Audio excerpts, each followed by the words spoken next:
The Harm Reduction Guide to Coming Off Psychiatric Drugs, published by the Icarus Project and Freedom Center, written by Will Hall, audiobook read by Will Hall.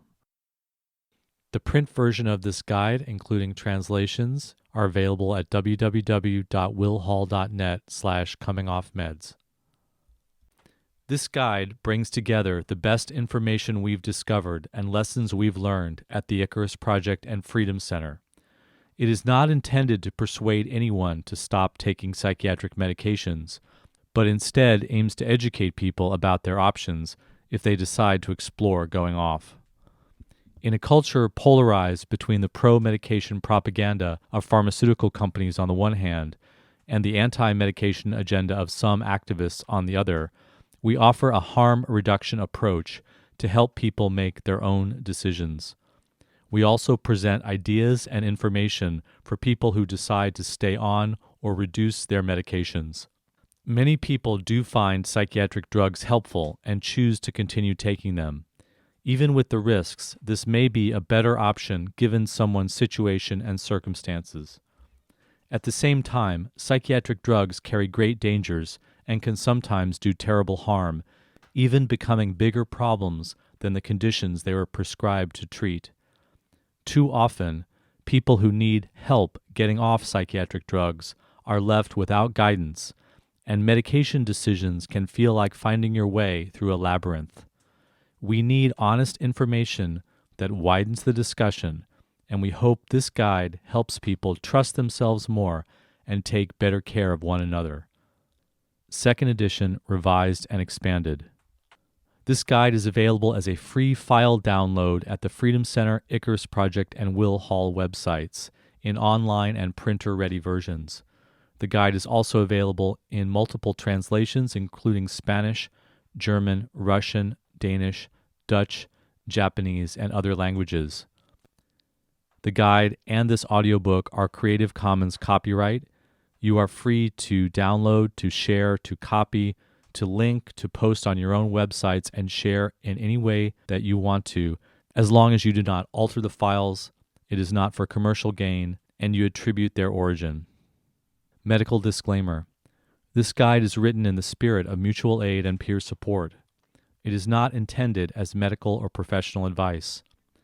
While everyone is different, psychiatric drugs are powerful, and coming off, especially suddenly or on your own, can sometimes involve risks greater than remaining on. Author's note. This is a guide I wish I had when I was taking psychiatric drugs. Prozac helped me for a while, then made me manic and suicidal. I was sick for days after coming off Zoloft, with counselors telling me I was faking it.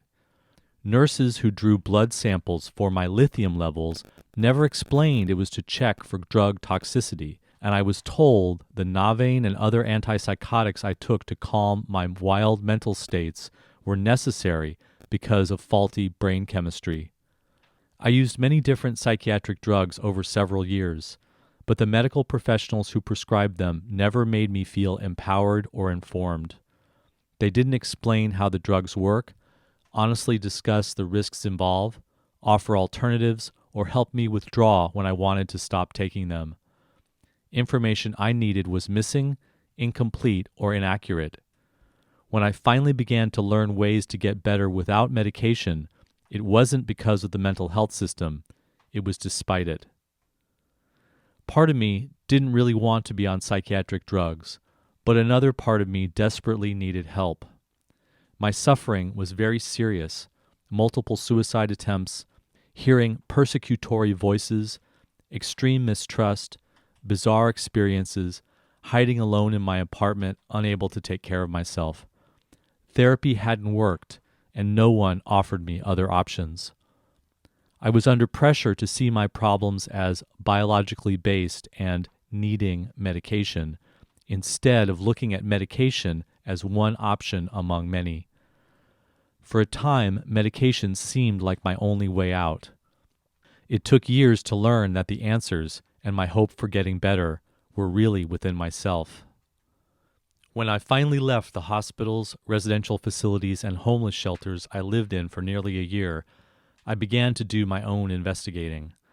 I started judging my options more carefully, based not on misinformed authorities telling me what to do, but on my own research and learning.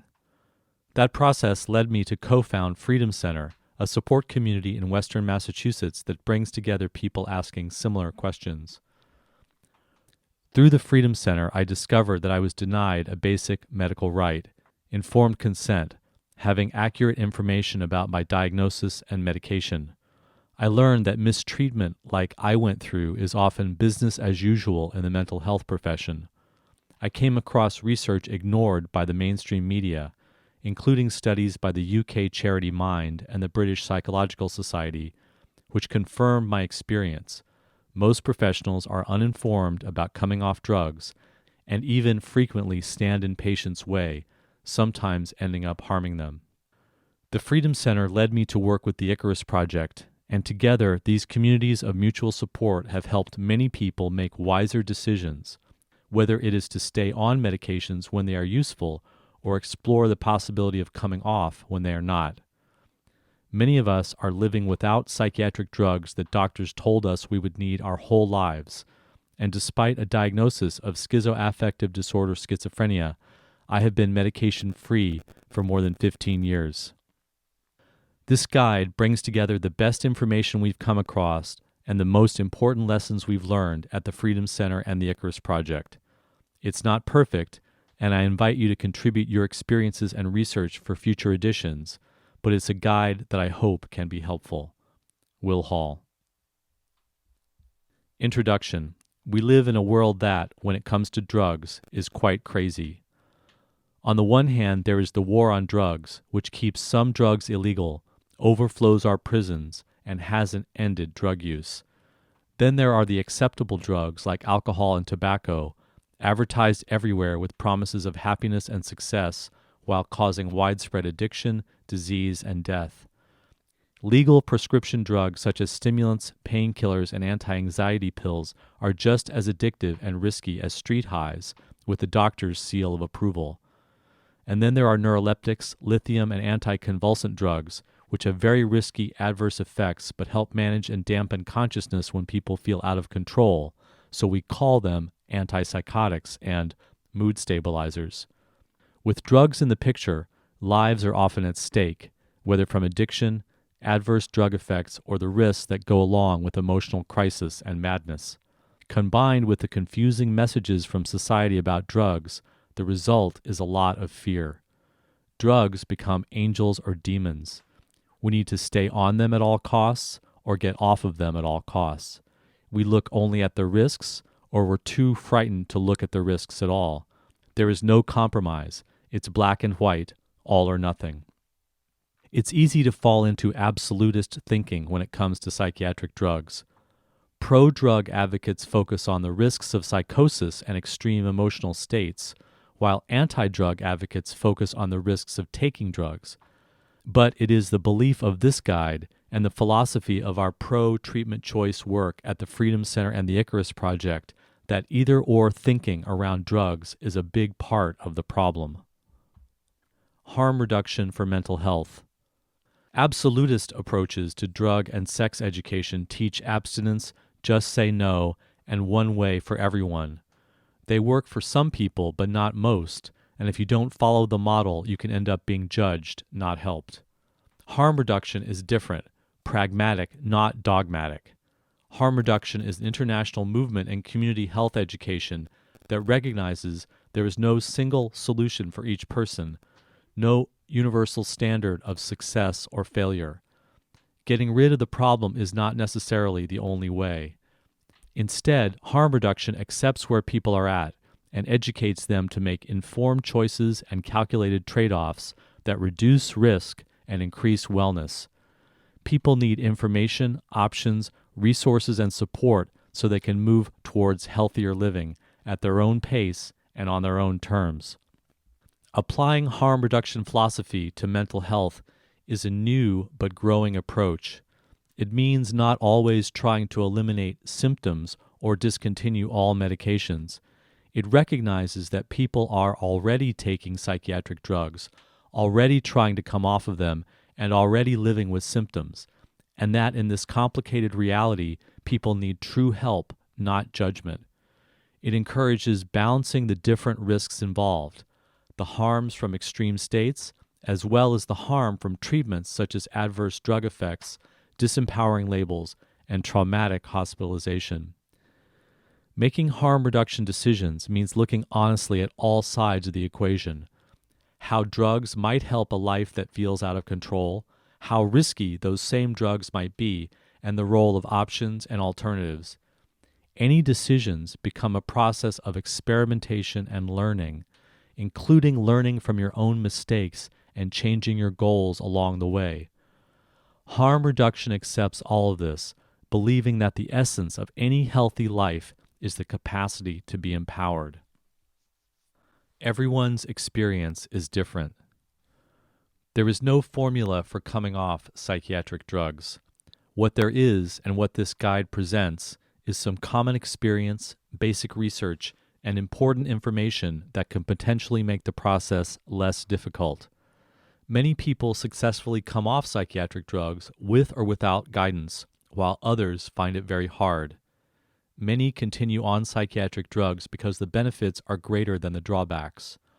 But many people end up staying on psychiatric drugs without ever exploring options just because they don't know any other way. When we've relied only on doctors, television, and mainstream sources, it might seem impossible to imagine dealing with our emotional extremes without psychiatric drugs. Maybe we've never heard of anyone going through what we go through without medications.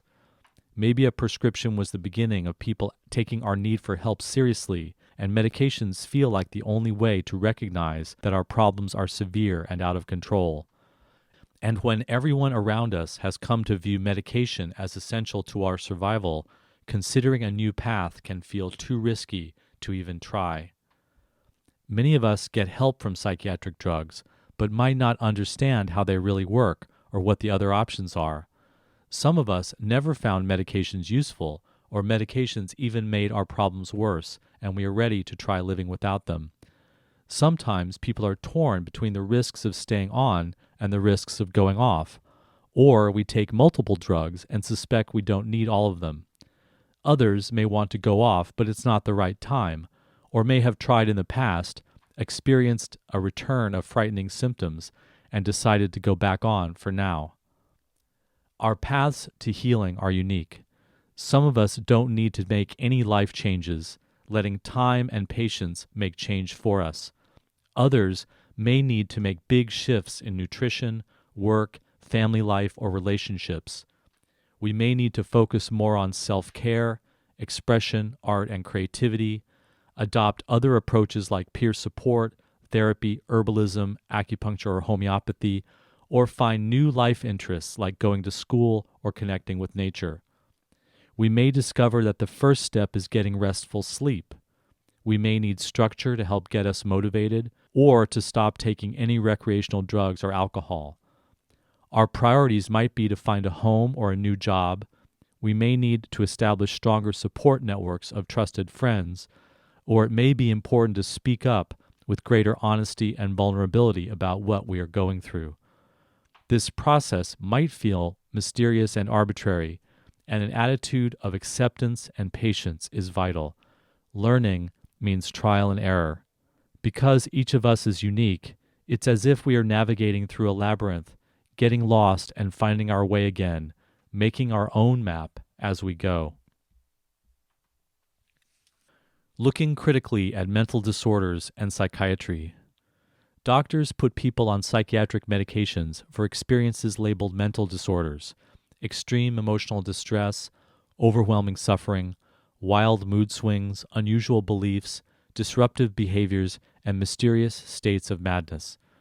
Currently, millions of people worldwide, including infants and elders, take psychiatric drugs when they are diagnosed with bipolar disorder, schizophrenia, psychosis, depression, anxiety, attention deficit, obsessive-compulsive, or post-traumatic stress. The numbers are climbing every day. For many people, psychiatric drugs are very useful. Putting the brakes on a life out of control, being able to function at work, school, and in relationships, getting to sleep, and keeping a lid on emotional extremes can all feel life-saving. The sense of relief is sometimes dramatic, and the medications can stir very powerful emotions and even feelings of salvation. At the same time, the help psychiatric drugs offer many people can leave little room to see more to the picture.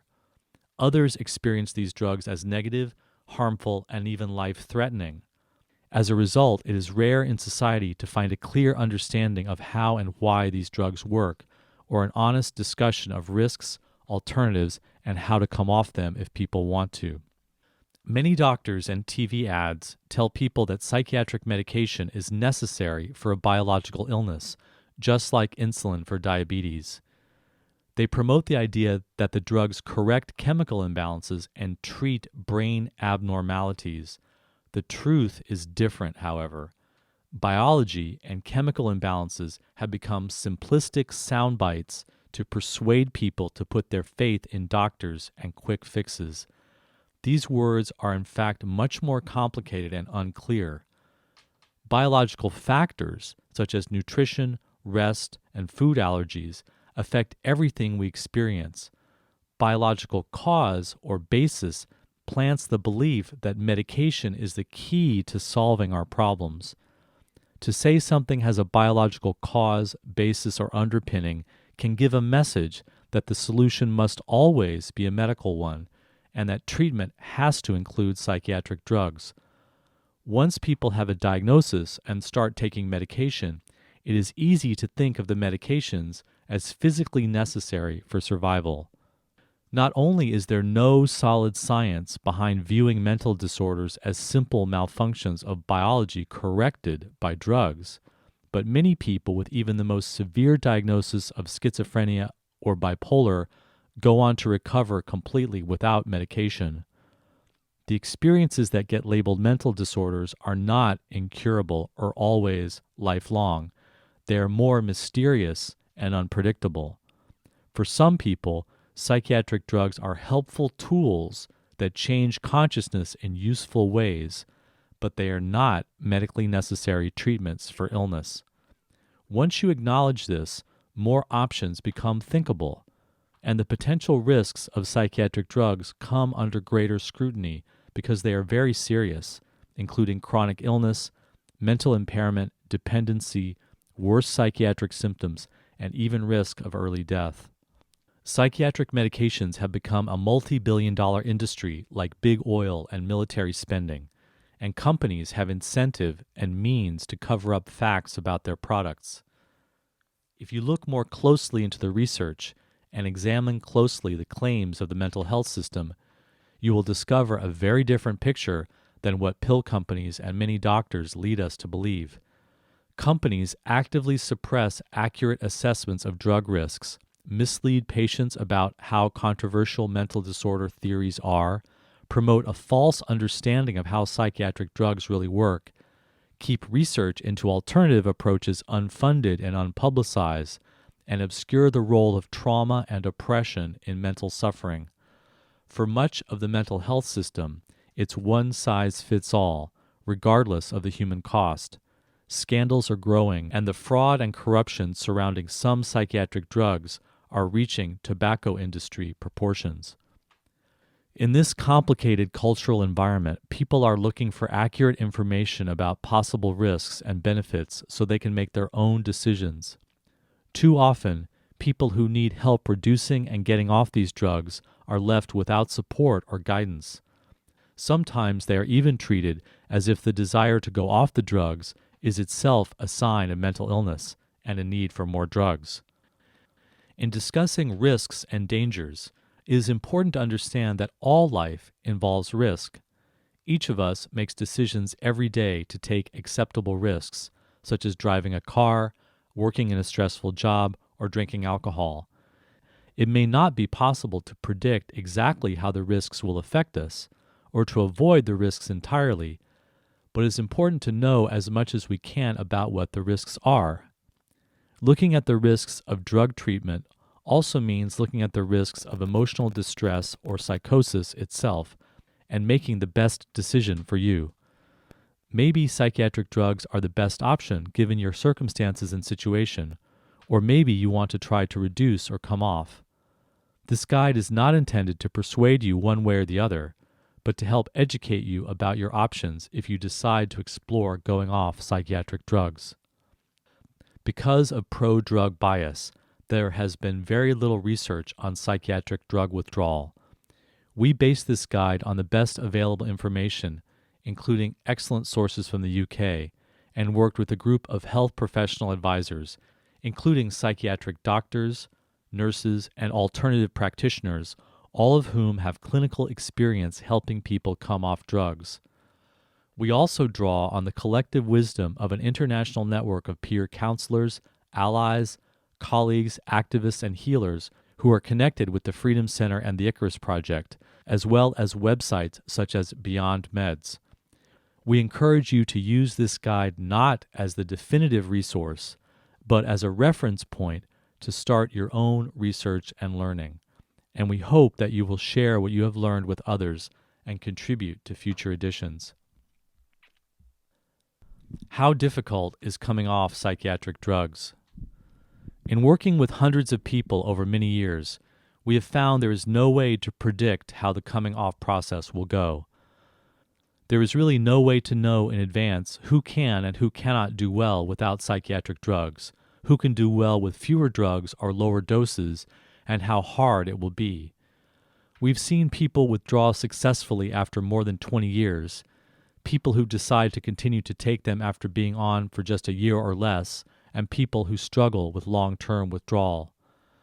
Because coming off is potentially possible for anyone, the only way to really know is to try slowly and carefully and see how it goes, remaining open to staying on. Everyone should have the opportunity to explore this. The study by Mind, the leading mental health charity in the UK, confirms our experience. Mind found that, quote, length of time on the drug emerged as the factor that most clearly influenced success in coming off. 4 out of 5 people who were on the drug for less than 6 months succeeded in coming off. In contrast, less than half of people who were on their drug for more than 5 years succeeded. Just over half of people who were on their drug for between 6 months and 5 years succeeded. Facing these unknowns means remaining flexible and learning as you go. Coming off completely may or may not be right for you, but everyone can become more empowered. The politics of withdrawal. In some ways, the issue of coming off psychiatric drugs is deeply political. People of all economic and educational backgrounds successfully reduce or go off their psychiatric medication. However, sometimes economic privilege can determine who has access to information and education, who can afford alternative treatments, and who has the opportunity to make life changes. People without resources are often the most vulnerable to psychiatric abuse and injury from drugs. Health is a human right for all people. We need a complete overhaul of our failed mental health system in favor of truly effective and compassionate alternatives available to everyone, regardless of income. Pushing risky, expensive drugs as the first and only line of treatment should end. Priority should be on prevention, providing safe places of refuge, and treatments that do no harm. Numerous studies, such as Soteria House in California and Open Dialogue in Finland, show that non- and low-drug treatments can be very effective and cost less than the current system. And a medical product regulatory establishment that was honest about drug risks, effectiveness, and alternatives would likely have never put most psychiatric drugs on the market to begin with. Instead of viewing the experiences of madness only as a disability, which can be a stigmatizing put-down, it is helpful to also view those of us who go through emotional extremes as having diverse ability. Society must include the needs of sensitive, creative, emotionally wounded, and unusual people who make contributions to the community beyond the standards of competition, materialism, and individualism. To truly help people who are labeled mentally ill, we need to rethink what is normal In the same way, we are rethinking what it means to be unable to hear, without sight, or with limited physical mobility. Universal design and accommodating those of us who are different ultimately benefit everyone. We need to challenge ableism in all its forms and question the wisdom of adapting to an oppressive and unhealthy society, a society that is in many ways itself quite crazy. A social model of disability means accepting human differences and no longer treating the impacts of poverty and oppression as medical problems. Our needs are intertwined with the broader needs for social justice and ecological sustainability. Principles of this guide. Choice. Psychiatric medications affect the most intimate aspects of mind and consciousness. We have the right to self-determination, to define our experiences as we want, seek out practitioners we trust, and discontinue treatments that aren't working for us. We don't judge others for taking or not taking psychiatric drugs. We respect individual autonomy. When people have difficulty expressing themselves or being understood by others, they deserve accommodation, supported decision-making, and patience from caring advocates according to the principle of first do no harm and the least intrusion possible. No one should be forced to take psychiatric drugs against their will. Information. Pharmaceutical companies, medical practitioners, and the media need to provide accurate information about drug risks, the nature of psychiatric diagnosis, how drugs work, alternative treatments, and how to go off psychiatric drugs. Medical ethics require practitioners to understand the treatments they prescribe, protect patients from harm, and promote safer alternatives. Access. When we choose alternatives to psychiatric drugs and mainstream treatments, there should be programs, affordable options, and insurance coverage available. Choice without access to options is not real choice. Community-controlled services should be available to everyone who needs help going off psychiatric drugs or struggling with extreme states of consciousness. We urge all healthcare practitioners to offer free and low-cost services to some of their clients, and for everyone with economic and social privilege to work to extend alternative treatment access to all. How do psychiatric drugs work? Most people begin taking psychiatric medications because they are distressed and distressing. They are either experiencing overwhelming states of emotional distress, or someone else is distressed with their behavior and sends them to a doctor, or some combination of both. There are many labels for these states, like anxiety, depression, compulsiveness, mania, psychosis, voices, and paranoia, and labels change over time. Doctors tell people that their emotional distress is due to a mental disorder, which has a biochemical basis, that their distress is dangerous and must be stopped, such as fears of suicide or claims of deteriorating illness, and that medication with psychiatric drugs is a necessary treatment. Psychiatric medications act on the brain to alter mood and consciousness like any other psychoactive substance. Because many medications can blunt or control the symptoms of emotional distress by either tranquilizing them, speeding them up, numbing sensitivity, or getting a person to sleep, these medications can take the edge off extreme states. They help some people feel more capable of living their lives. It is important to realize, however, that psychiatric drugs do not change the underlying causes of emotional distress. They are best understood as tools or coping mechanisms that sometimes alleviate symptoms and pave the way for change, but with significant risks for anyone who takes them. Do psychiatric drugs correct your chemistry or treat illness? People are told that mental disorders mean brain chemistry is abnormal, that illness is caused by genetic predispositions, and that psychiatric drugs are needed to interrupt a disease process and correct imbalances. However, this is not how medications work, and brain disease theories have not been proven by studies to be true. Believing these claims can reinforce a sense of being a helpless victim of biology and leave people feeling there are no options other than medications. Despite decades of costly research, no chemical imbalances, genetic predispositions, or brain abnormalities have ever been found to consistently cause a bipolar, depression, or schizophrenia diagnosis. The media report promising research that needs further study, but nothing conclusive has resulted. Even the fine print of drug company ads now typically says that conditions are believed to be caused by chemical imbalances, rather than making definitive statements. Physical tests such as brain scan or blood draw aren't used for a diagnosis like bipolar, schizophrenia, or depression, and can't reveal that your brain is abnormal. Altered states with clear physical causes, such as, for example, concussion, dementia, or alcohol delirium, are instead called organic psychosis.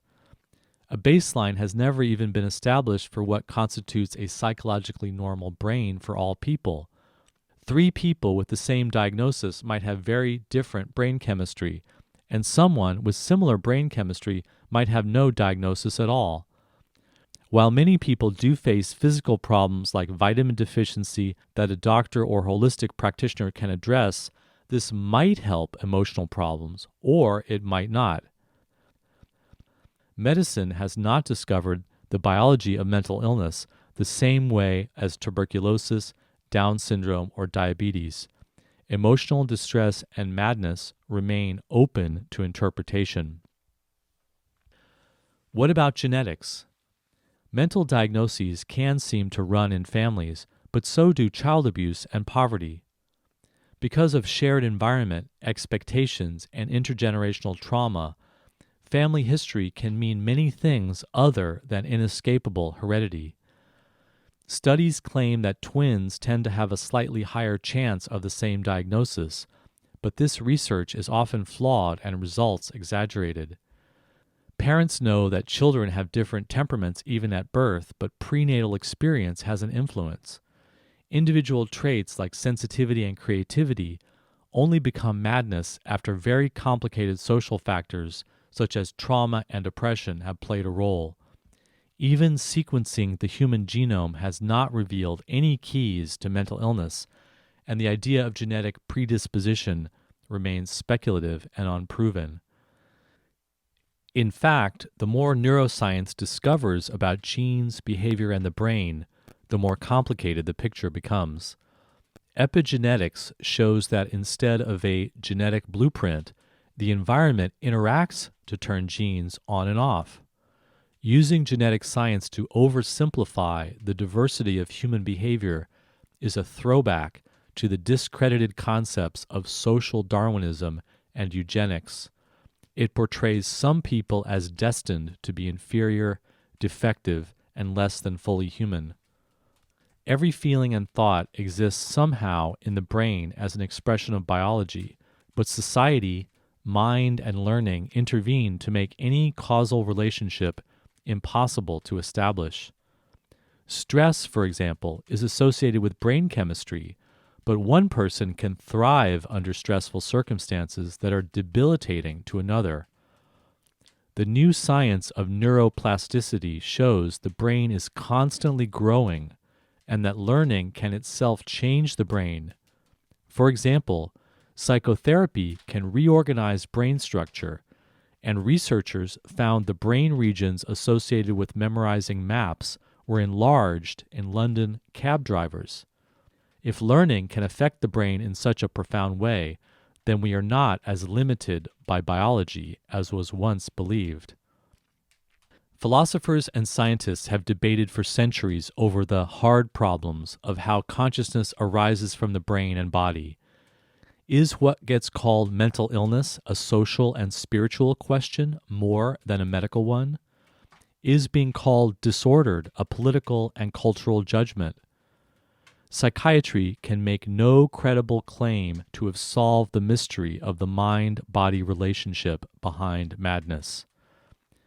Without clear answers from science, psychiatric diagnosis is ultimately not a statement of fact, but a doctor's subjective opinion of a patient. The doctor inevitably relies on their own bias, assumptions, fears, and preconceptions. Doctors often disagree with each other. People sometimes have many different diagnoses over time, and discrimination based on class, race, and gender is common. The decision to take psychiatric drugs should be based on the usefulness of the drug's effects relative to the risks involved, not any false belief that a person must be on the drug because of biology or genes. Who's to blame? Yourself? Your biology? Neither? If biology and brain chemistry aren't to blame for anxiety, voices, suicidal feelings, mania, or other distress, does that mean the blame is on you? Is it either your brain's fault or your fault? A psychiatric diagnosis can be a huge relief if the only other option is blaming yourself as lazy, weak, or faking it. When you feel powerless and people haven't been taking your pain seriously, a doctor saying you have a mental disorder can be validating. Choosing to reduce or come off medication might seem like the wrong message, as if your suffering is not that bad and you don't really need help. And not being able to come off can also feel shameful, like you should just try harder and it's all up to you. This is unfair either-or thinking that leaves people helpless and trapped in the mental health system. Pharmaceutical advertising preys on this dilemma. If pain is really serious, it needs medication. If not, you're on your own. Empowerment means thinking beyond a narrow view and embracing broader ways of looking at things. Everyone needs support sometime. Each of us has parts of our lives where we feel powerless. We all need to learn how to balance personal responsibility with asking for help. You don't have to blame your brain to give yourself some compassion. Because medical science doesn't have the answers, it is up to each person to understand their lives in the way that makes most sense to them. The resources in this guide can open up new possibilities.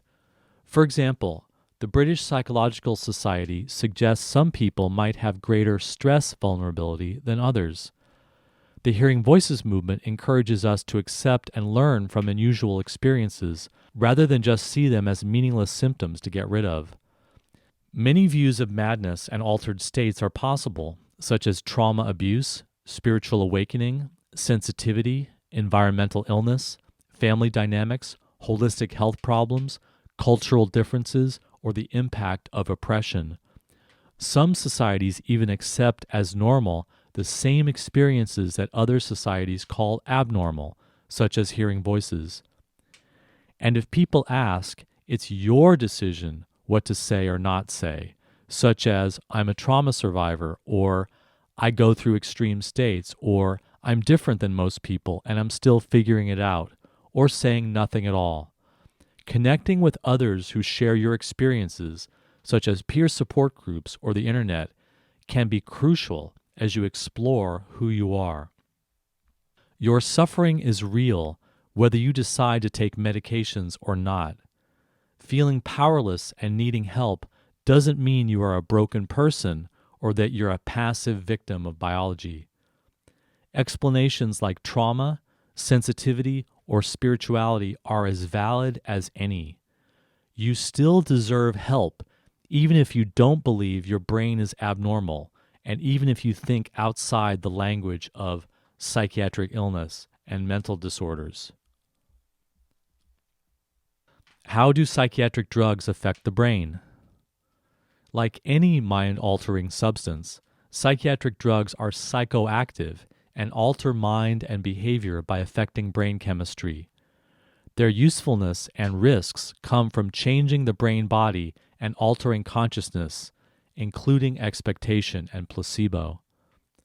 Current medical theory is that most psychiatric drugs change the levels of chemicals called neurotransmitters. Anticonvulsants, antiepileptics, and mood stabilizers such as lithium appear to work by changing blood flow and electrical activity in the brain in general. Neurotransmitters are linked with mood and mental functioning, and all the cells of the nervous system, including brain cells, use neurotransmitters to communicate with each other. When neurotransmitter levels change, receptor cells, which receive and regulate neurotransmitters, become more sensitive and can grow or shrink to adjust. SSRI antidepressants, selective serotonin reuptake inhibitors, for example, are said to raise the level of the neurotransmitter serotonin in the brain and reduce the number of brain serotonin receptors.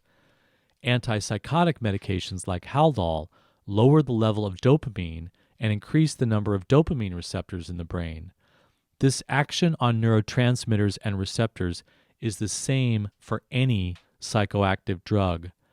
Alcohol affects neurotransmitters including dopamine and serotonin, and cocaine changes the levels of both dopamine and serotonin as well as noradrenaline and alters receptors.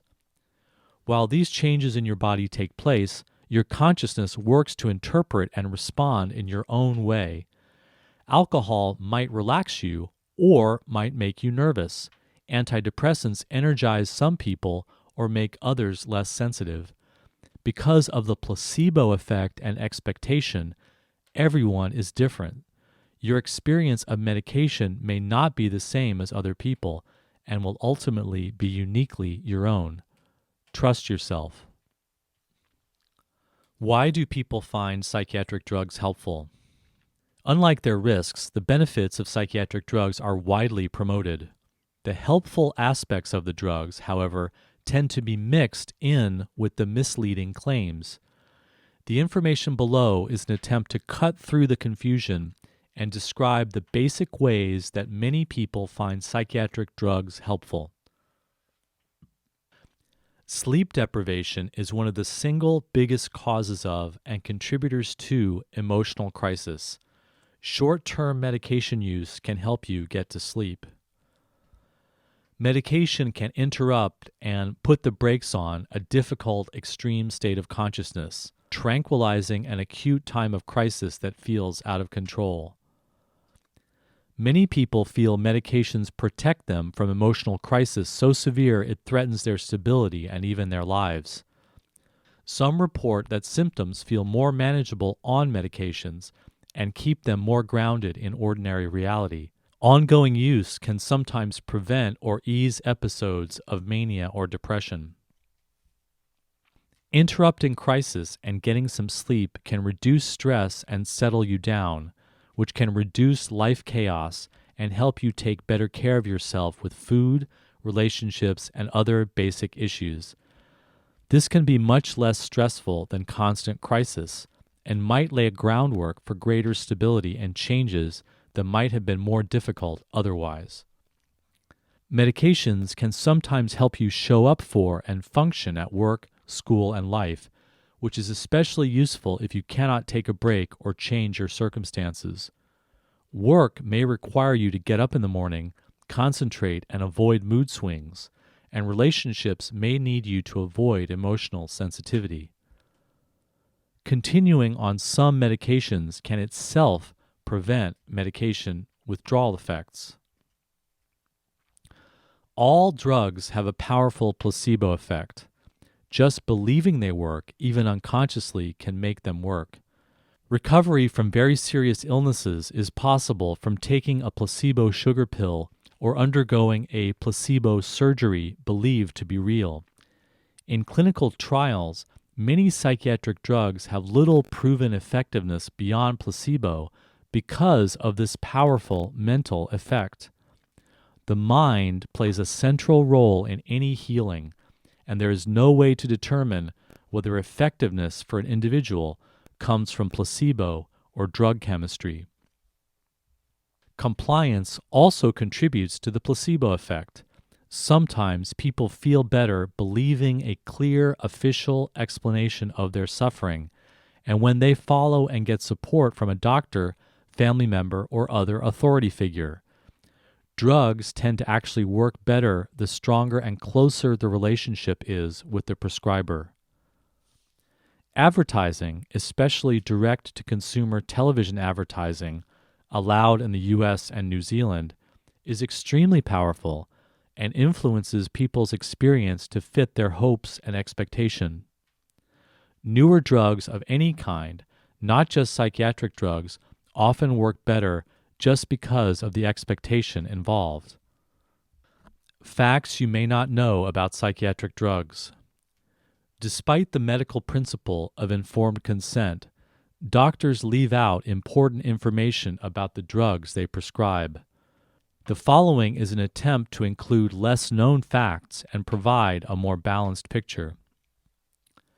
Higher doses and longer use of psychiatric drugs often mean brain changes can be deeper and longer lasting. The drugs are then often harder to come off of and can have more serious adverse effects.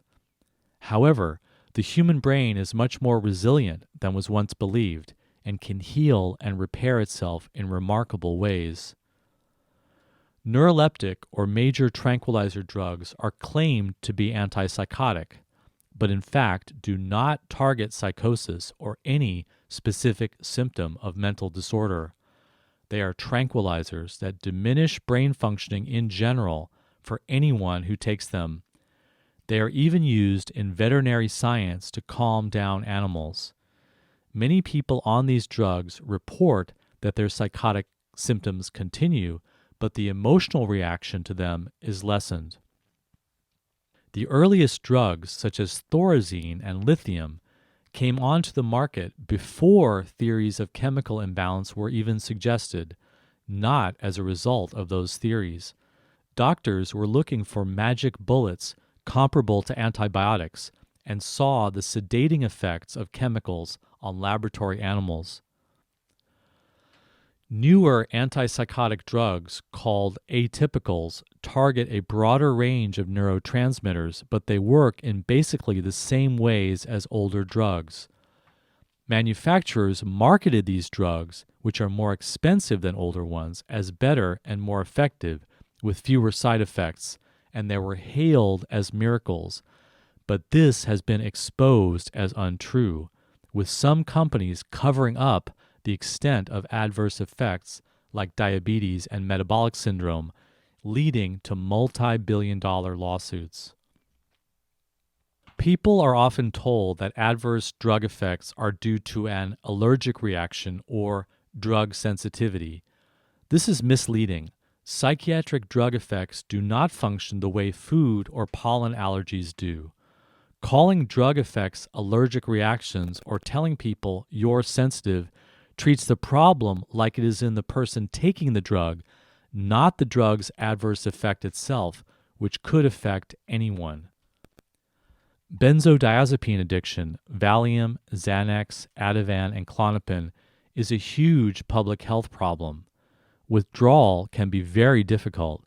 Benzodiazepines are more addictive than heroin. Use for more than 4 to 5 days dramatically increases risks. People are sometimes told they are on a low dose, even though it can still have powerful adverse effects. Psychiatric drugs are widely used in prisons to control inmates, foster care to control children, and in nursing homes to control the elderly.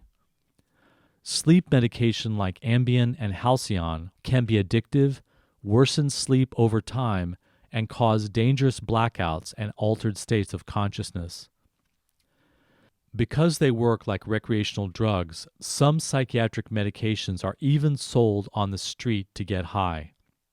Stimulants like Ritalin and sedatives like Valium are widely abused. Because of their easy availability, illegal use of psychiatric drugs, including by children, is widespread.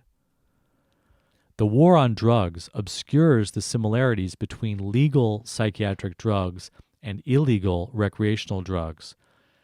Antidepressant SSRIs and SNRIs work chemically similar to slow-administered oral cocaine. Cocaine was in fact the first prescription drug marketed for feel-good antidepressant effects before being made illegal.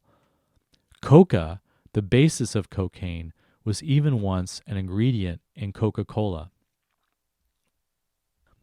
Health risks of psychiatric drugs. Making a decision about coming off psychiatric drugs means evaluating as best you can the risks and benefits involved, including important information often missing from mainstream accounts. Some risks may be worth taking, other risks may not be worth taking, but all risks should be taken into consideration. Because each person is different and drug effects can vary widely, address the uncertainty involved with your own best judgment and with observations of how your body and mind are responding. This list cannot be comprehensive, as new risks are still being uncovered. Psychiatric drugs are toxic and can damage the body. Neuroleptic antipsychotics can cause the life-threatening toxic reaction called neuroleptic malignant syndrome, as well as Parkinson's disease-like symptoms and cognitive impairment. Regular blood level tests are required of some drugs such as lithium and clozaril to protect against physical harm. Many drugs can lead to obesity, diabetes, sudden heart attack, kidney failure, serious blood disorder, and general physical breakdown.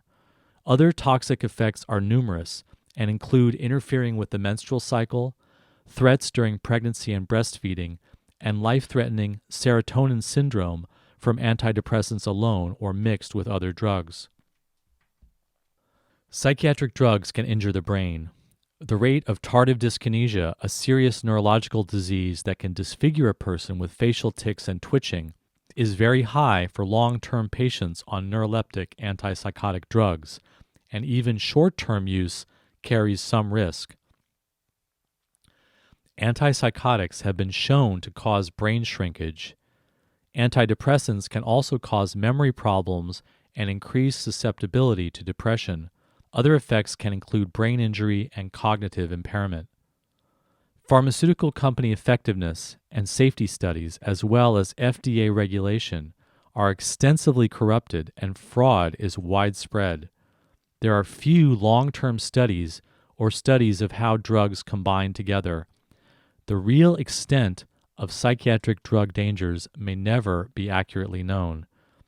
Taking psychiatric drugs is in many ways a society-wide experimentation with patients as guinea pigs. Mixing with alcohol or other drugs can dramatically increase dangers. Drug effects can lower the quality of life, including impaired sexuality, depression, agitation, and overall health problems. Drug-induced body changes such as restlessness, obesity, or stiffness can alienate you from others and increase isolation. Lithium interacts with salt and water in the body, and when these levels change, such as from exercise, heat, or diet, potency can fluctuate. Even with regular blood tests and dosage adjustments, this means people taking lithium are sometimes at risk of exposure to damaging levels. ADHD drugs, such as Adderall and Ritalin, can stunt growth in children and present other unknown dangers to brain and physical development. Like any amphetamines, they are addictive and can cause psychosis and heart problems, including sudden death. Mental health risks. Mental health risks are some of the least understood aspects of psychiatric medications and can make drug decisions and the withdrawal process very complicated. Here are some things that your doctor may not have told you. Psychiatric drugs can sometimes make psychotic symptoms worse and increase the likelihood of having a crisis. Drugs can change receptors for such neurotransmitters as dopamine, making a person supersensitive to psychosis rebound, as well as increasing sensitivity to emotions and experiences in general. Some people report their first psychotic symptoms or suicidal feelings occurred only after starting to take psychiatric drugs. Doctors sometimes respond by giving a more severe diagnosis and adding more drugs. Some drugs now carry warnings about the increased risk of suicide, self-injury, and violent behavior. Many people experience negative personality changes, including not feeling themselves, feeling drugged, emotional blunting, diminished creativity, and reduced psychic spiritual openness. People who take psychiatric drugs, especially antipsychotics, are sometimes more likely to develop long-term problems and get stuck as mental patients. Some countries that use less medications have higher recovery rates than countries that use a lot of medication, and the Soteria and Open Dialogue projects show lower medication can prevent chronicity. Once you are on the drug, your personality and critical thinking abilities may be very changed. It might be difficult to properly evaluate the drug's usefulness. You may need to get off the drug but not realize it because of how the drug is affecting your thinking. Over-medication, especially with antipsychotics, amounts to chemical straitjacketing. Psychiatric drugs can interrupt and impair the mind's natural ability to regulate and heal emotional problems. Many people report having to relearn how to cope with difficult emotions when they come off psychiatric drugs. Being too medicated can make it more difficult to work through the feelings behind your distress. Some people, even in the worst depths of madness, say that by going through their experiences rather than suppressing them, they emerge stronger in the end. Sometimes going crazy can be the doorway to transformation. Artists, philosophers, poets, writers, and healers are often thankful for the insights gained from negative emotions and extreme states. Drugs can be helpful for some, but for others they may obscure the possible value and meaning of madness. Other drug risks and considerations. Understanding the coming off drugs process means taking into account many different factors you may not have considered before. While not publicized widely, peer support, alternative treatments, talk therapy, waiting, and even the placebo effect can often be more effective than psychiatric drugs without the risks. Keeping up with taking pills every day is difficult for anyone. Missing doses of psychiatric drugs can sometimes be dangerous because of the withdrawal effects, which leave you vulnerable if the drug is interrupted. Doctors typically see patients infrequently for short visits, making it difficult to spot potentially serious adverse drug reactions. People with a mental disorder diagnosis often have difficulty getting insurance, and their physical health problems may not be taken seriously. Using psychiatric drugs often means giving up control to the judgments of a doctor who may not make the best decisions for you. Medications can be expensive, keeping you stuck in work and insurance plans. Medication sometimes goes along with a disability check, which can be helpful for a while, but can also become a lifelong trap. Taking psychiatric drugs can mean being seen as mentally ill in society and starting to see yourself in that role. The stigma, discrimination, and prejudice can be devastating and even create a self-fulfilling prophecy. Diagnostic labels cannot be stricken from the record the way criminal histories can. Studies show that trying to convince people that mental illness is an illness like any other is a counterproductive strategy that actually contributes to negative attitudes. Psychiatric drugs can convey the false view that normal experience is productive, happy, and well-adjusted all the time, without mood shifts, bad days, or strong emotions. This encourages a false standard of what it is to be human. Medication can lead to viewing normal feelings as symptoms of illness to be stopped, which denies people the process of working through and learning from difficult emotions. Taking psychiatric drugs can put a passive hope in a magic bullet cure rather than taking personal and community responsibility for change. How withdrawal affects your brain and body. In addition to placebo, all psychiatric drugs work by causing organic brain changes. This is why going off leads to withdrawal. Your brain gets used to having the drug and has a hard time adjusting when the drug is removed. It takes time to bring the activity of receptors and chemicals back to the original state before the drug was introduced. While doctors sometimes use confusing terms like dependence, rebound, and discontinuation syndrome, and there may not be dosage tolerance, the psychiatric drug action that causes withdrawal symptoms is basically the same as addiction. Tapering off slowly is usually best. It allows your brain and mind time to get accustomed to being without the drugs. Going off fast does not usually allow enough time to adjust, and you may experience worse withdrawal symptoms. Important. The signs of psychiatric drug withdrawal can sometimes look exactly like the mental illness symptoms that medications were prescribed for in the first place. When someone goes off a psychiatric drug, they might have anxiety, mania, panic, insomnia, depression, and other painful effects. They can become psychotic or have other symptoms from the psychiatric drug withdrawal itself, not because of a disorder or condition. This may be the same or even worse than what got called psychosis or mental disorder before the drug was taken.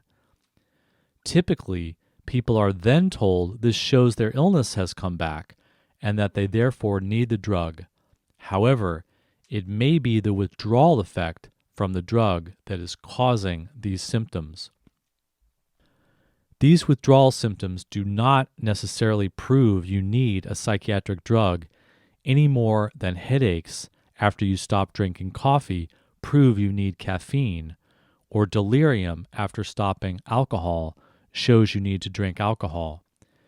It just means your brain has become dependent on the drug and has difficulty adjusting to a lower dosage of it. Psychiatric drugs are not like insulin for a diabetic. They are a tool or a coping mechanism.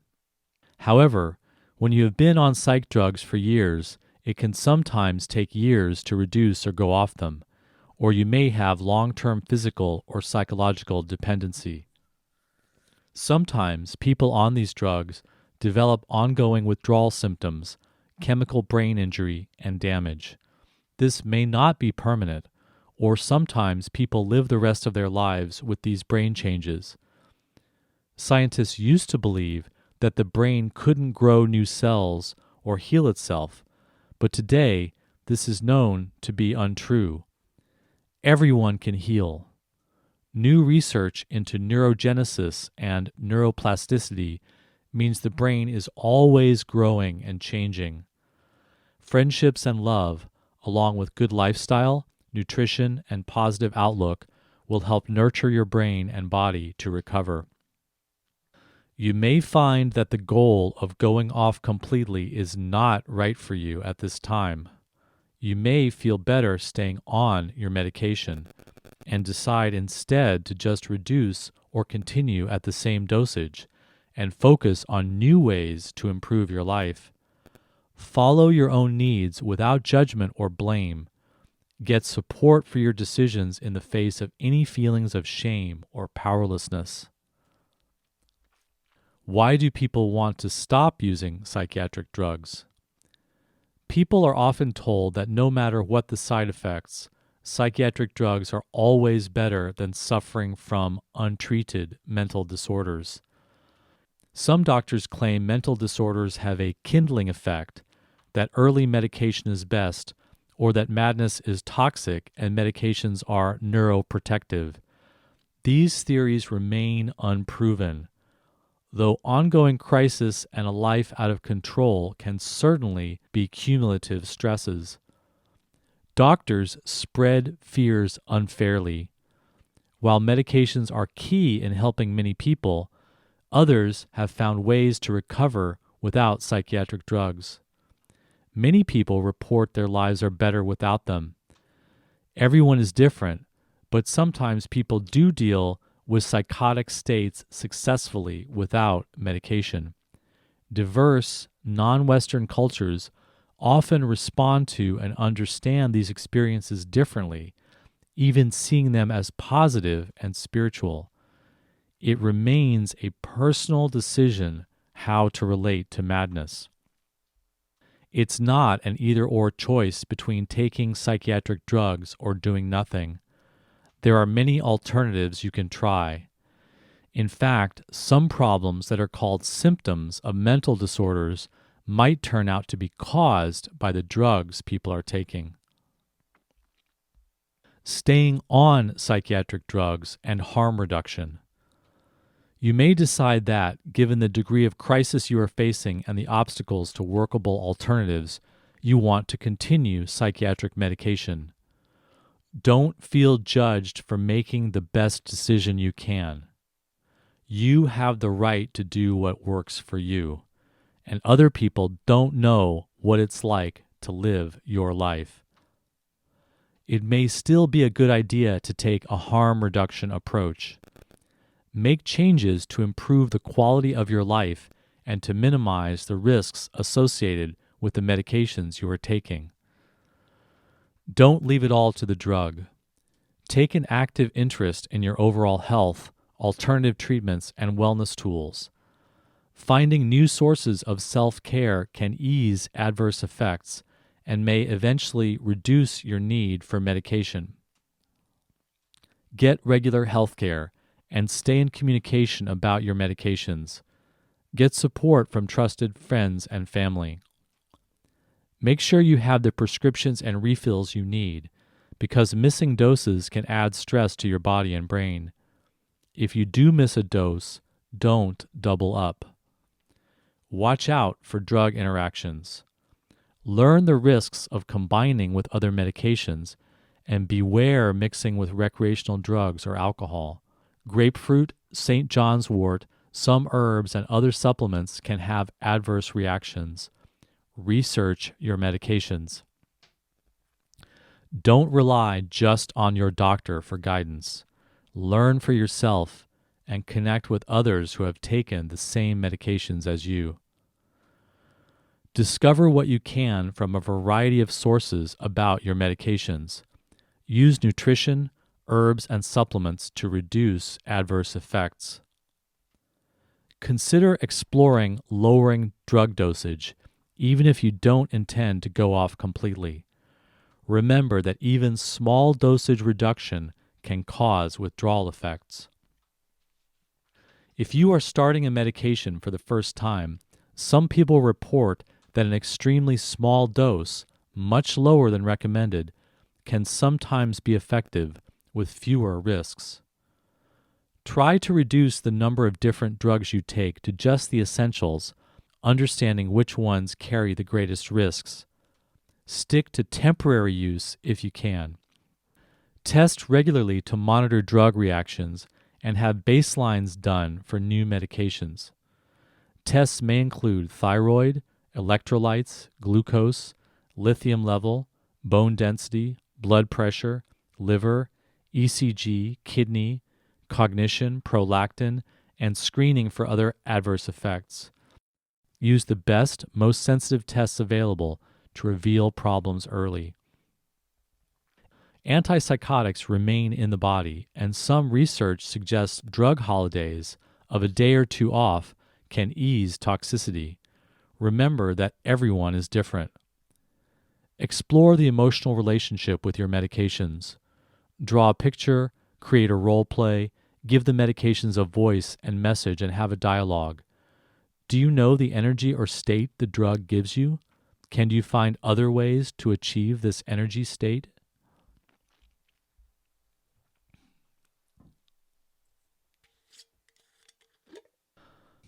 I want to come off my psychiatric drugs, but my doctor won't let me. What should I do? Some prescribers have a controlling attitude and will not support a decision to explore going off psychiatric drugs. They may hold the fear of hospitalization and suicide over patients as a danger. Some see themselves as custodians and feel like whatever happens is their responsibility. Others never met people who've successfully recovered, or they encountered so much crisis after abrupt withdrawal they assume no one can come off. If your prescriber doesn't support your goals, ask them to explain their reasons in detail. Consider what they say carefully. If they are making sense, you may want to reevaluate your plan. You may also want to get a friend or ally to help you express yourself, especially someone in a position of authority like a family member, therapist, or health practitioner. Present your perspective clearly. Explain that you understand the risks and describe how you are preparing to make changes carefully with a good plan. Give them a copy of this guide and educate them about the research behind your decision and the many people who succeed in reducing and going off their drugs. Remind the prescriber their job is to help you help yourself, not run your life for you, and that the risks are yours to take. In all areas of medicine today, patients are becoming empowered consumers, so don't give up. You may need to inform your doctor you are going ahead with your plan anyway. Sometimes they will cooperate even if they don't approve. If your prescriber is still unsupportive, consider switching to a new one. You can also rely on a healthcare practitioner such as a nurse, naturopath, or acupuncturist. Sometimes people even begin a medication reduction without informing their doctor or counselor. This isn't best, but may be understandable in many circumstances, such as if you have benefits that might be in jeopardy if you are considered non-compliant. Weigh the risks of such an approach carefully. The leading UK charity Mind, in their study on coming off psychiatric drugs, found that people who came off their drugs against their doctor's advice were as likely to succeed as those whose doctors agreed they should come off. As a result of this finding, Mind realized doctors are sometimes too controlling, and so they changed their official policy. Mind no longer recommends that people attempt to go off psychiatric drugs only with their doctor's approval. Support is usually best, however, so try to collaborate with prescribers when possible. Before you start coming off, everyone is different, and there is no cookie-cutter or standard way to withdraw from any psychiatric drug. The following is a general step-by-step approach that many people have found helpful. It is intended to be shaped to suit your needs. Be observant. Follow what your body and heart are saying, and look to the advice of people who care about you. Finally, keep a record of how you reduced your medications and what happened, so you can study the changes you are going through and teach others about your experience. Get information about your drugs and withdrawal. Prepare yourself by learning all you can about withdrawing from your psychiatric drug. Read from mainstream sources as well as alternative sources. Meet with and discuss reducing with others. List your adverse effects and make sure you are getting proper tests. Additional resources are listed at the end of this guide.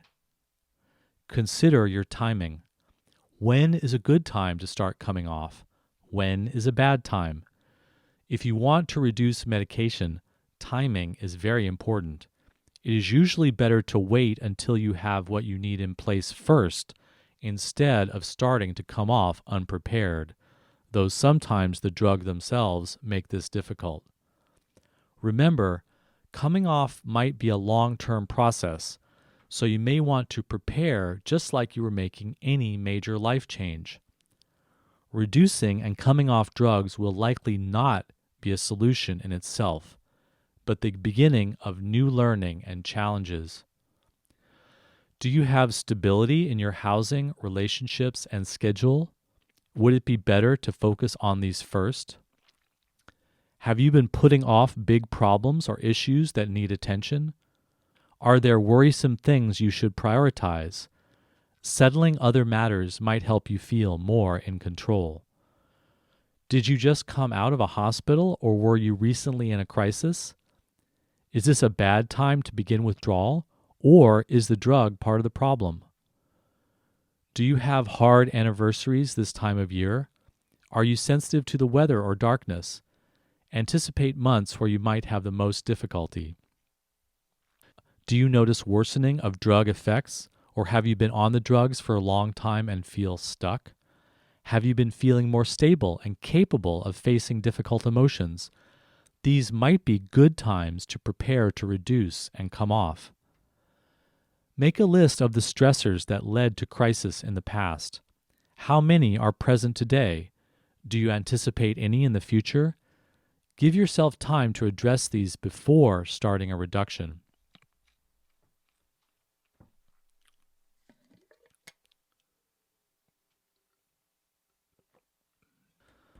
Cultivate support.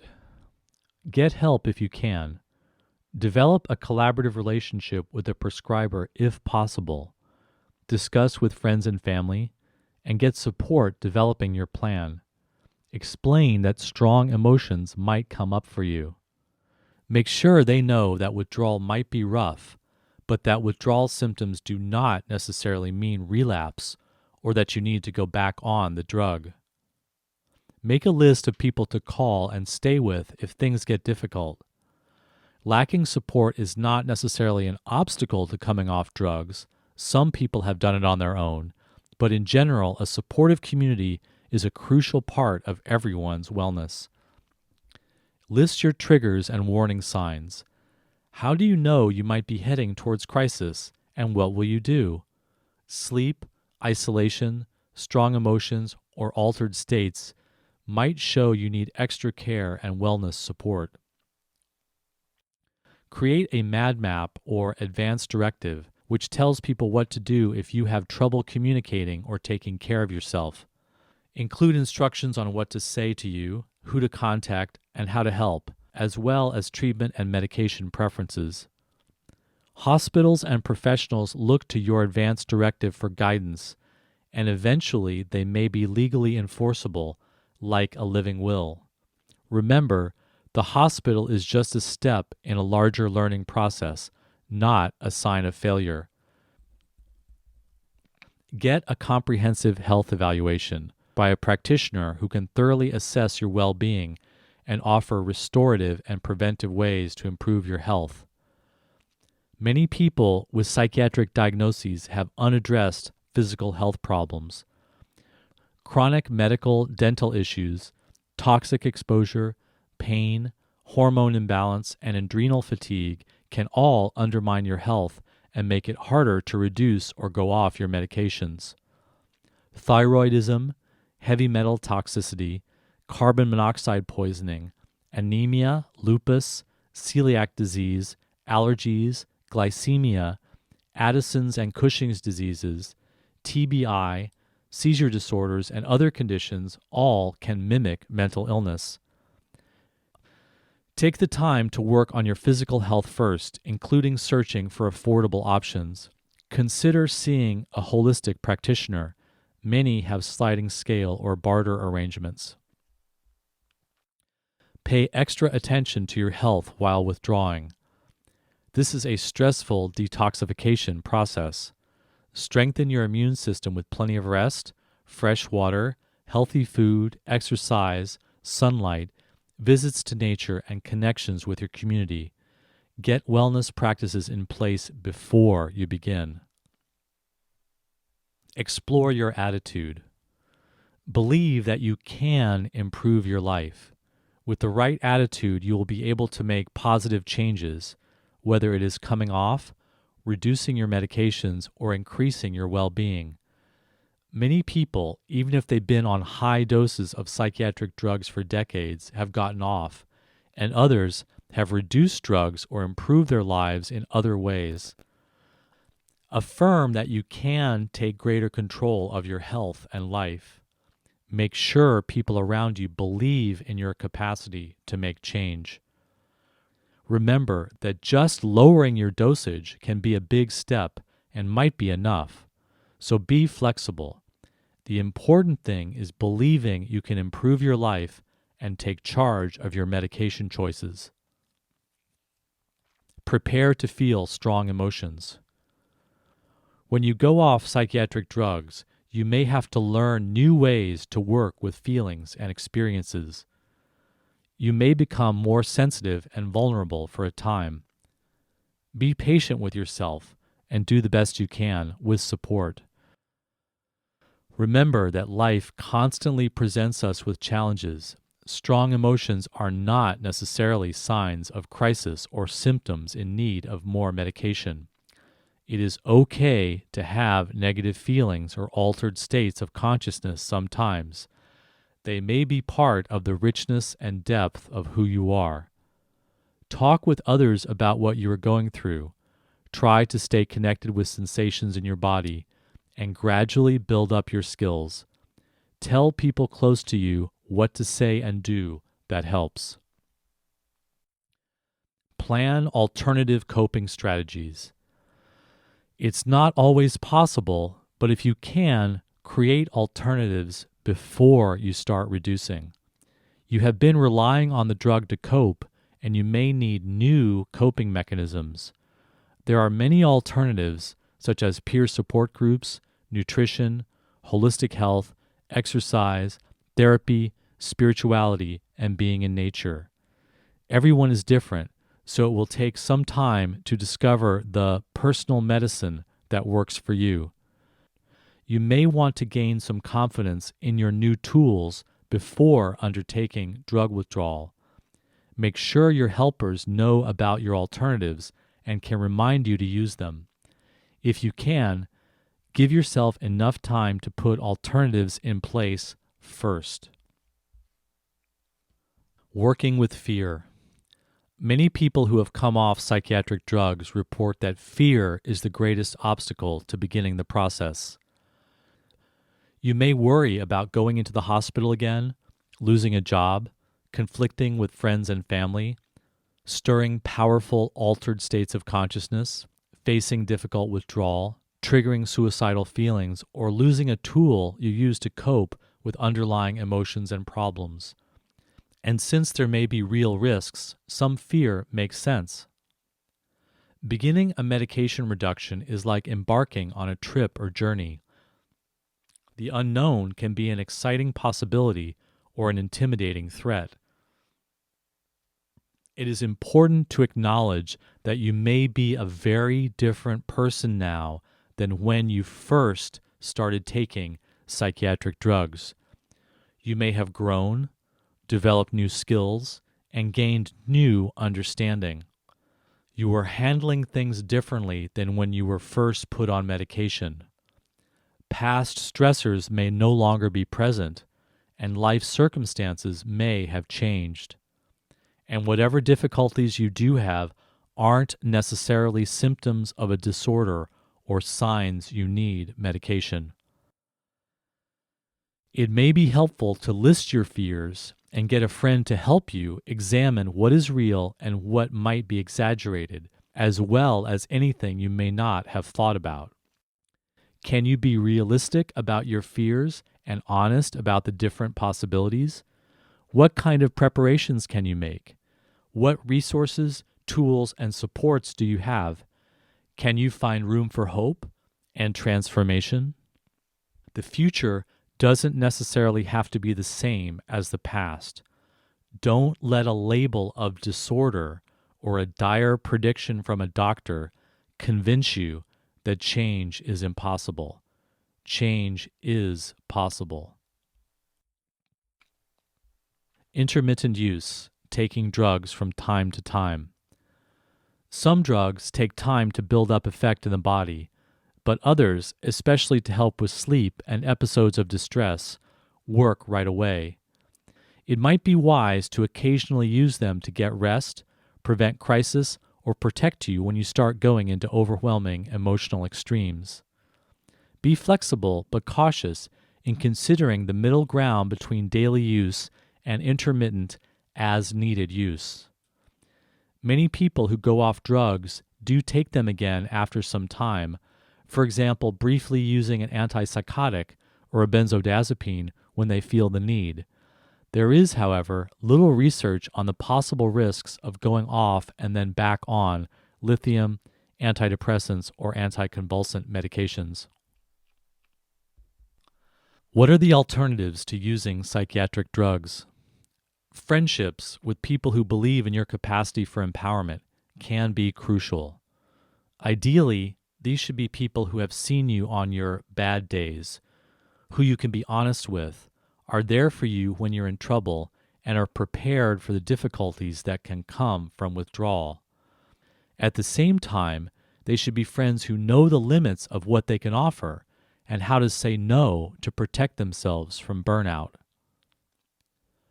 Consider going off recreational drugs and alcohol. Many people are more sensitive than others, so what affects your friends one way may affect you more strongly.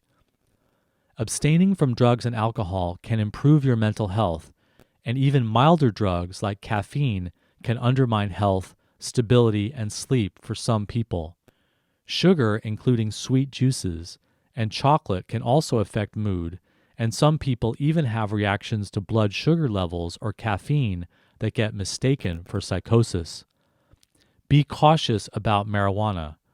For some, it might ease withdrawal symptoms, especially CBD, while for others, it can contribute to depression or psychotic crisis. Rest. Find ways to ensure a healthy sleep routine. Prescriptions might be a good backup if used sparingly, but start first with exercise. Herbs, such as valerian occasionally, hops and skullcap, homeopathy and acupuncture, supplements including melatonin, calcium, and magnesium, or over-the-counter products. Address any stress or conflict contributing to sleeplessness, and consider eliminating caffeine such as coffee and sodas. Even if you get enough hours, being asleep earlier than 11 p.m. is most restful. Make your bed area peaceful and give yourself wind-down time before sleep, free of computers and stimulation. Take short naps if they don't interfere with your night schedule, and if you can't sleep at all, resting quietly while awake can still be a benefit. Wait it out. Sometimes time is on your side, especially for withdrawal, and your natural healing process just needs patience. Nutrition can play a huge role in mental stability and overall health. Explore what foods you might be allergic to, such as gluten, caffeine, and milk. Consider taking supplements that many have found to nourish the brain and help the body heal, such as vitamin C, fish oil, essential fatty acids, vitamins D and B, amino acids such as GABA, 5-HTP, tyrosine, and theanine, and probiotics to restore digestive health. Eat plenty of vegetables, protein, fresh fruit, and healthy saturated fats, and beware of junk food. Try switching foods you crave with healthier alternatives. Be careful about a vegetarian or vegan diet. It might help or might make you weak and ungrounded. Some people are affected by artificial sweeteners, preservatives, and other chemicals in processed foods. Learn about food glycemic index if your blood sugar is unstable. If you take herbs or medical drugs for physical illness, consult with an herbalist about interactions with supplements, especially if you are pregnant or nursing. Exercise, such as walking, stretching, sports, swimming, or bicycling, can dramatically reduce anxiety and stress. Exercise also helps the body to detox. For some people, meditation is also very helpful for stress. Drink plenty of fresh water, nothing added, throughout the day. Water is crucial to your body's ability to detoxify. Each glass of alcoholic drink, coffee, black tea, or soft drink dehydrates you and needs to be replaced with an equal amount of water. If your tap water is not good quality, consider a filter. If you are overheated, sweating, or becoming dehydrated, make sure to replenish sodium, sugar, and potassium electrolytes. Chemical exposure and toxins in the environment can stress the body and cause physical and mental problems, sometimes very severe. If you can, reduce your exposure to pollutants such as furniture and carpet fumes, household cleansers, harsh noise, paint, carbon monoxide, outdoor pollution, and fluorescent lights. Consider careful removal of mercury dental fillings. For some people, going off psychiatric drugs might make them even more sensitive to toxins for a while. Take a close look at other medications you are taking for physical diagnoses. Some, such as the steroid prednisone, can themselves cause anxiety, sleep disturbance, and psychosis. Hormones play a big role in emotional stability. If your menstrual cycle is irregular or you have strong hormonal shifts, get support from a healthcare provider. Some holistic practitioners, such as homeopaths, naturopaths, herbalists, and acupuncturists, will assist people reducing psychiatric drugs. They can provide powerful, non-toxic alternatives that might help with anxiety, insomnia, and other symptoms. Try to make recommended lifestyle changes such as diet and exercise. If money is an obstacle, be persistent. Some providers have sliding scale. Find a referral from someone you trust because some alternative providers are unreliable. If you do take herbs or supplements, check for side effects or drug interactions. Many doctors and mainstream sources exaggerate risks about herbs and supplements. A peer support group, therapist, body worker, or energy healer can be very helpful. Allow yourself time to settle in as a new participant or client. For many people, spirituality helps to endure suffering. Find a practice that is non-judgmental and accepts you for who you are. Being in nature and around plants and animals can help center you and give you a bigger perspective on your situation. Art, music, crafts, dancing, and creativity are powerful ways to express what is unreachable with words and discover meaning in your ordeal. Even a crayon sketch in a journal or a simple collage with the theme, "What do I feel right now?" can be very helpful. Listening to compelling music, including with earphones, is a lifeline for many people. Consider online support networks such as Beyond Meds and the Icarus Project as an addition to, but if possible not replacement for, direct support. Coming off step by step. Reducing drug dosage safely. The following are general considerations, and no single pattern fits everyone. Usually, it is best to go slow and taper gradually. Though some people are able to successfully go off quickly or all at once, withdrawing from psychiatric drugs abruptly can trigger dangerous withdrawal effects, including seizures and psychosis. Benzodiazepines and some antidepressants risk debilitating protracted withdrawal syndrome from going off too fast. As a general principle, the longer you are on the drug, the longer you may need to take going off of it. Some people take years to come off successfully. Start with one drug. Choose the drug that is giving you the worst negative effects, the drug you feel is the least necessary, the one that is likely to be easiest to get off, or the one you are most drawn to start with. Injections wear off gradually only at first, so consider adding another drug or switching to a pill. Make a plan and revise it as needed. Some people may go slower or faster, but one way to start is 10% or less reduction of your original dose every 2 to 3 weeks or longer. Do this until you reach half the original dosage, then go down by 10% of the new level.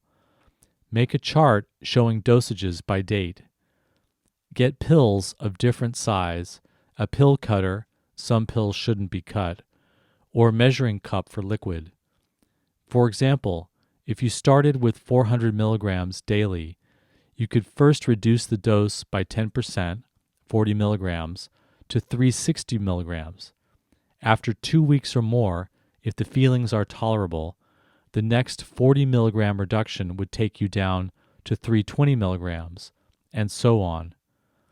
If you got to 200 milligrams and a further drop of 40 milligrams was too difficult, you could reduce by 10% of 200 milligrams, 20 milligrams, and then go down to 180 milligrams, etc. This is just a general guideline, however, and many people do things differently.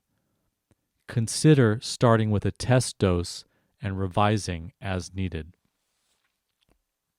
If you have been on a medication a very long time, you may want to start with an even smaller reduction and then stay there for a while. Be flexible. Coming off completely may not be right for you. While gradual is usually best, some side effects are so serious, such as neuroleptic malignant syndrome or lamictal rash, that abrupt withdrawal is considered medically necessary. Keep up with lab tests and communicate about what's happening. After your first reduction, monitor any effects carefully. Stay in close contact with your prescriber, a friend, support group, or counselor. Consider keeping a journal of your experience, maybe with someone's help. Remind yourself that if things got worse directly after you reduced the drug, they may be withdrawal effects and may pass. Especially with antidepressants and benzodiazepines, you can sometimes ease withdrawal by switching to an equivalent dose of a similar drug with a more gradual time leaving your system. Allow yourself time, at least 2 weeks or more, to adjust to your new drug, or longer if there is difficulty switching. If you need very small or irregular doses, use compound pharmacies, or change to liquid form and a measuring cup or syringe to control dosage. Ask your pharmacist, and some brands may have different liquid potencies. If you are taking anti-Parkinson's or other drugs for side effects, remain on them until you substantially reduce the antipsychotic, then start to gradually reduce the side effect medication. If you are taking medical drugs along with your psychiatric drugs, dosages and effects might be interacting. Research the drugs, be especially careful and slow, and get good medical advice. If you are taking a drug as needed, PRN, not on a set regular dosage, try to rely on it less, but keep it as an option to help you withdraw from other drugs. Then gradually stop using this drug as well. You may want to have it available for the future as a backup, such as for sleep. Benzodiazepines are highly addictive and sometimes the most difficult to come off of, especially towards the end. Abrupt withdrawal is dangerous. You may want to leave these to last. It is very common for people to start the reduction process and then realize they are going a bit too fast. If withdrawal is unbearable, too difficult, or continues for too long, increase the dose again. Give yourself 2 weeks or more and try again. If you still have difficulty, raise the dose and then reduce more slowly, or just stay at the dosage where you are. If you do end up in crisis, see it as one step in a larger process of learning and discovery, not failure. If you can, resume the minimum medication needed to regain your stability, rather than starting all over again. Keep in mind that your obstacle might be the drug withdrawal itself, not underlying emotions or extreme states, or a combination of both. Remember, you may find it difficult to go off completely, so accept this as a possibility and be flexible with your goals. Include other ways to improve your life and well-being, and wait to try again when the time is right. What will it feel like?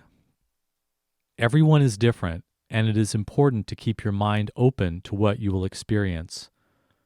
You may not feel any withdrawal at all, or withdrawal may hit you like a ton of bricks. You might go through several rough weeks then even out, or you might notice withdrawal effects long term. 40% of people in the Mind Coming Off Drugs study reported no significant problems withdrawing. Sometimes, however, withdrawal can be so severe you may need to try to go back on the drug or raise your dosage.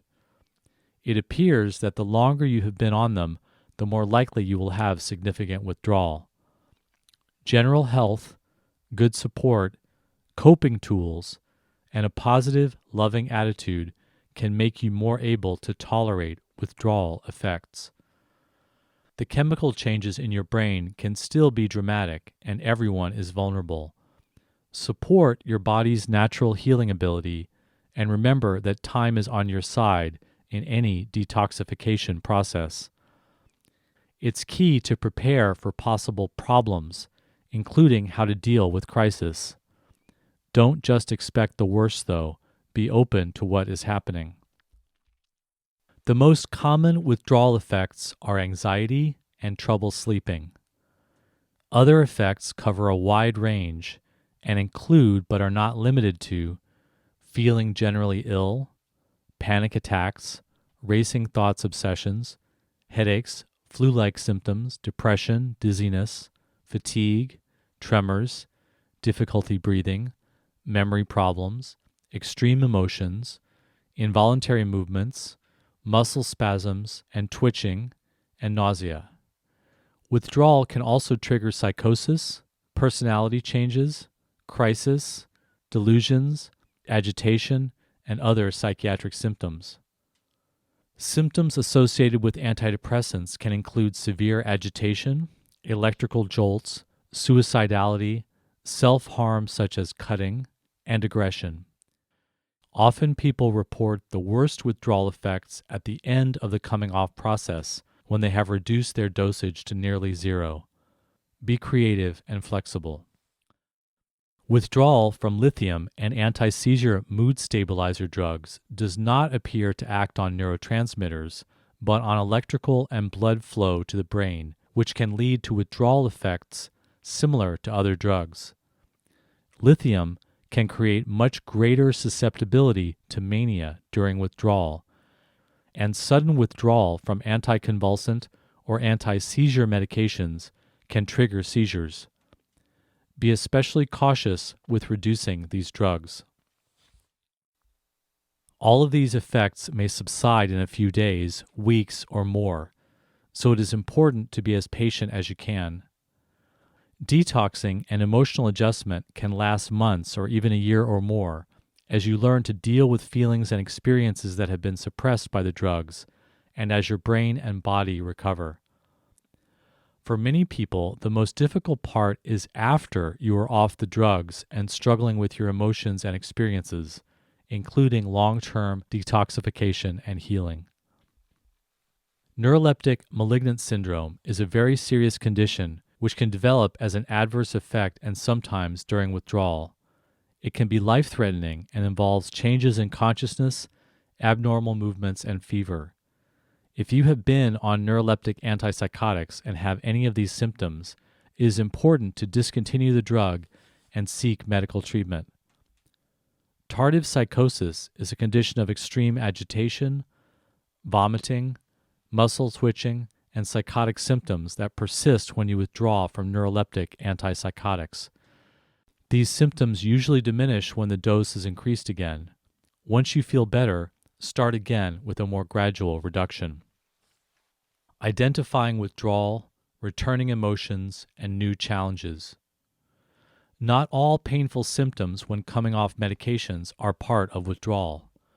You may experience a return of difficult emotions or extreme states, which the drug has been helping to suppress, or new emotions.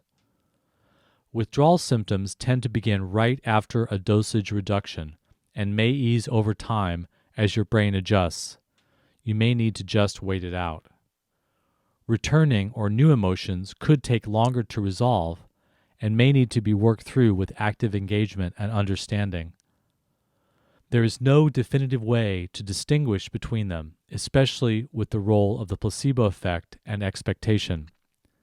If the symptoms are unbearable or too disruptive, you may be going too fast. consider increasing the dosage and trying again more slowly. If the withdrawal symptoms remain intolerable, you may decide to remain on the medication longer term. Your body may have developed a dependency, and the risk of this dependence increases the longer you have been taking the drugs.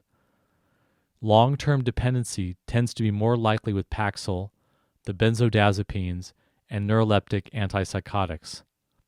Stay at the same dosage for a while and keep focused on the bigger goal of improving your life. I think someone is over-medicated. What should I do? Sometimes people don't realize they are over-medicated, or they have a hard time speaking up or having hope for change. And psychiatric drugs can be very intoxicating, like someone who is so drunk they don't realize they are drunk.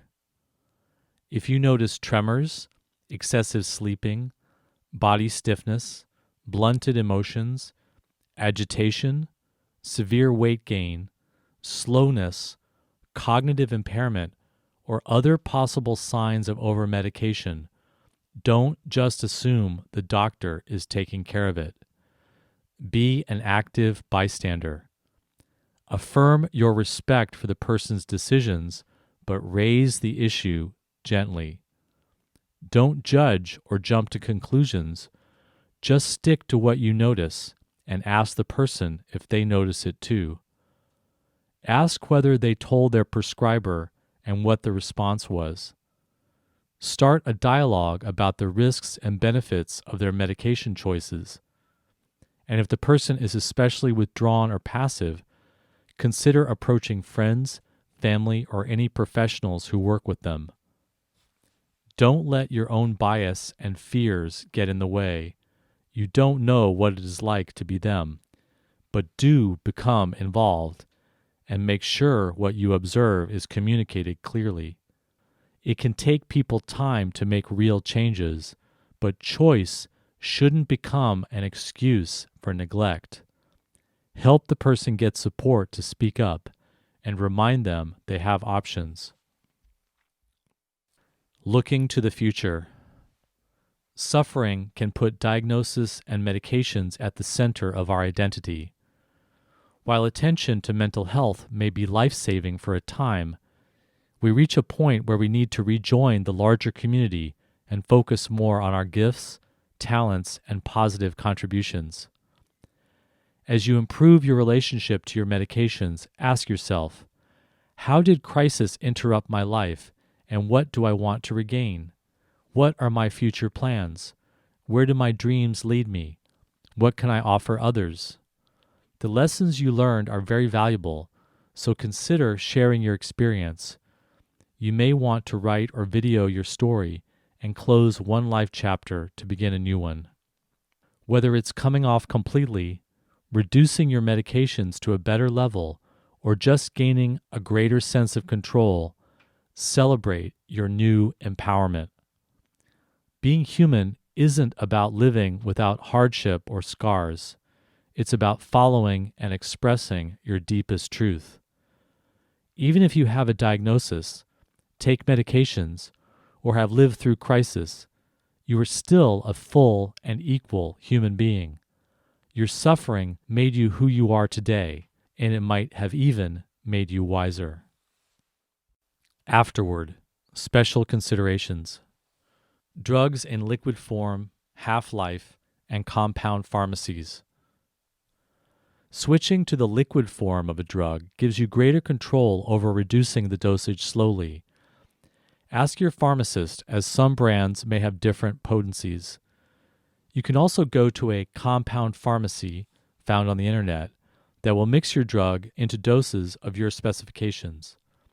Some pills can be dissolved in water, and a pill cutter can also be useful. Time-released and other pills should not be cut or dissolved, so ask your pharmacist. Half-life means how abruptly the drug washes out of your system when you stop taking it. Shorter half-lives means the drug leaves your body faster. Withdrawal effects will likely be more difficult on drugs with shorter half-lives. So you may want to switch drugs of equivalent dosage with longer half-lives before reducing. That way you are taking the same dosage but on a drug that will leave your system more gradually. Children and psychiatric drugs. More and more young adults and children, and even infants, are being given psychiatric diagnoses and put on psychiatric drugs. Most prescriptions are stimulants for ADHD, but the number of antipsychotic neuroleptics and other drugs is growing. This is a trend that reflects aggressive marketing by pharmaceutical companies. No long-term studies exist on the impact of psychiatric drugs for children. Some prescribed drugs are not even FDA approved for child use. Only recently has psychiatry accepted diagnosing children with mental illnesses. In the past, they were considered still developing with changing personalities and not subject to the same criteria as adults. The exact extent of drug risks to children is unknown, and companies have not been honest. For example, it took years of pressure before antidepressant packaging carried the black box warning that they could cause suicide, or warnings on ADHD drugs that they can cause addiction and psychosis. Child behavioral problems are very real, and families do need help in dealing with them.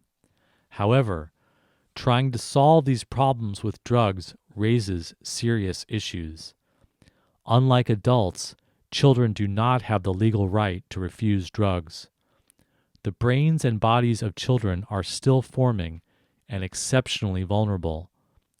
Child personalities are very influenced by their surroundings and the support they receive, making it even more difficult to assess the nature of behavioral problems.